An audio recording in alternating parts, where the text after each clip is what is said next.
ভাই আল্লাহ যদি আমাকে নিয়ে যায়, আমার বাচ্চাটার দিকে একটু খেয়াল রাখেন।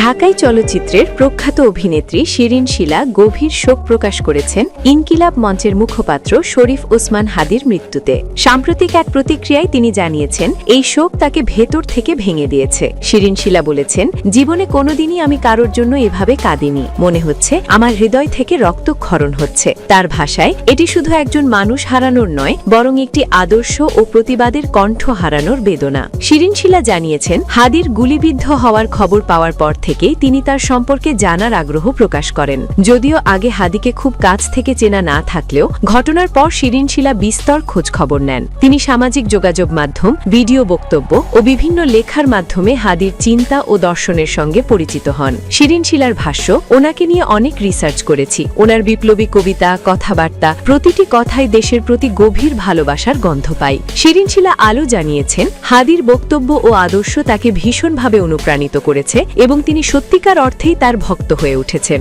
অভিনেত্রী আরও দাবি করেছেন, যারা এই হত্যাকাণ্ডের সঙ্গে জড়িত তাদের যেন এই দুনিয়াতেই দৃষ্টান্তমূলক বিচার হয়। শরীফ ওসমান হাদি শুধু একজন ব্যক্তি ছিলেন না, তিনি ছিলেন আদর্শ, বিশ্বাস ও প্রতিরোধের প্রতীক। তার মৃত্যু শুধু পরিবার ও বন্ধুদের জন্য নয়, সমগ্র সমাজের জন্য একটি অপূরণীয় ক্ষতি।